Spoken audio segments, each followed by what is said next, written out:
To our Assistant Schools Division Superintendent, Sir Leandro C. Canlas, Sir.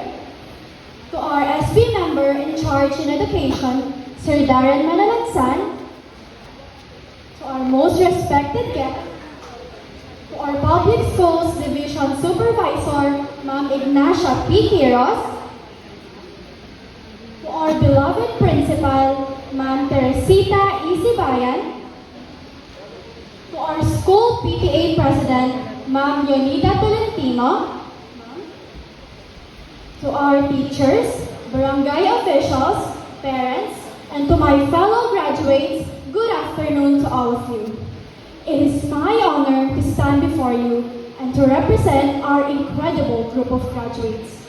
Tayo ay nagtrabaho ng walang pagod, nagsakripisyo, at nalampasan ang mga hadlang upang makarating sa sandaling ito. We have pushed ourselves beyond our limits and have succeeded. And I am so proud of each and every one of us. But as we celebrate this monumental occasion that marks the culmination of years of hard work and dedication, gusto kong ikwento sa inyong lahat ang aking karanasan sa elementarya. My school life has surely been a learning experience. It is the place where I recognize my uniqueness and individuality. My school life is no less than a treasure for me, which gave me invaluable joys in life. Ito ay talagang isang hindi malilimutang paglalakbay na mananatili sa aking puso magpakailanman. My teachers motivated me and pushed me to achieve my best, which is a big part of what I am today. Ginabayan nila tayo, pinasigla, at hinamon tayong umunlad at matuto. Naging pamilya natin sila. We've laughed together and they have supported us to our ups and downs. To our dear teachers, we thank you sa pagsusuporta at sa pagtitiwala sa amin kahit na hindi kami nagtiwala sa sarili namin. Your guidance is what shaped us into the young people that we are today. Your dedication to education has not only imparted knowledge, but has also instilled in me a desire to keep growing and exploring. And I want to thank my former teachers, my grade 1 teacher, Ma'am Sarah J. Quizon, my grade 2 teacher, Ma'am Lenny G. Bata, my grade 3 teacher, Ma'am Marisa Tapang, my grade 4 teacher, Ma'am Joanna Sazon, my grade 5 teacher, Ma'am Eloisa Arsenvillo, and my grade 6 teacher, Ma'am Sally Reyes Masa. I want to thank all of you for your wisdom and guidance, which have shaped my mind and ignited my passion for learning. Words can never do justice to the immense contribution that you have made in our lives. And to my grade 6 teacher, Ma'am Sally Reyes Masa. Thank you for everything and for making our last year in elementary memorable. You are always smiling and kind to the students. To the world, you may be just another teacher. But to us, you are our hero. We respect you for everything that you have done for us. We know that we are not the best students, but you are the best teacher we could ever ask for. Thank you for accepting us for who we are and for loving us as much. At higit sa lahat, nakakuha ko ng mga kaibigan dito. Kaibigan na mananatiling ganoon sa buong buhay ko. Kagaya nila Paula, Denise, Mika, Johan, Justin, Chantel, and my best friend ni Marco. Isa sa mga pinakadakilang pagpapala ng aking buhay paaralan ay ang aking mga kaibigan.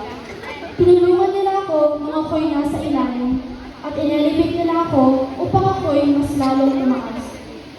Bukod dito, binigyan nila ako ng lakas ng loob upang sumubok ng mga bagong bagay. My most memorable moments have been the ones spent with my friends. Each day was magical in my school life. And most importantly, to our beloved parents.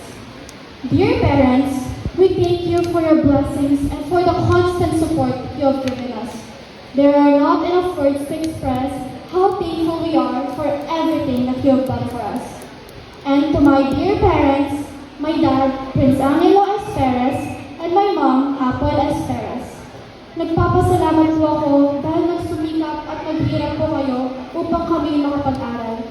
Kayo ang naghubog sa amin at kayo ang nagturo sa amin na maging isang mabuting bata sa labas at sa loob ng bahay.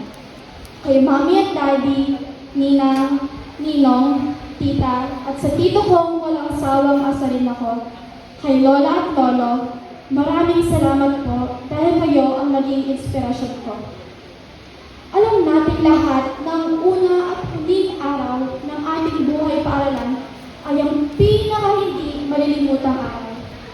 Pumasok ako sa aking paaralan na umiiyak at kahit na umaalis ay ganoon pa rin ang mga luha sa aking mata. The difference being the former is for not wanting to go and the latter is for not wanting to leave.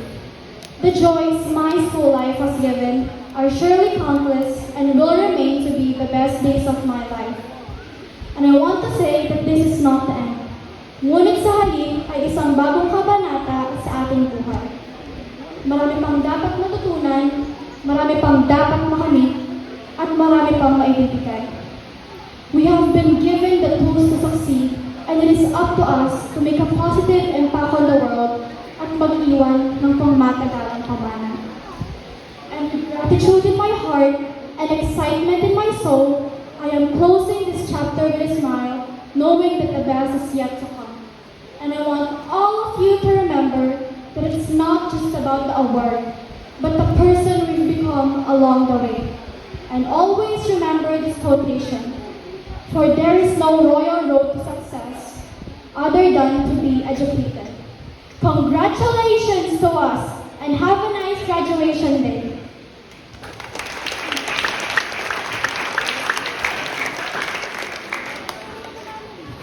Acknowledging the presence of the reputable Soy ng Bayan, Vice Mayor Honorable Michael L. Gala. Good afternoon, sir.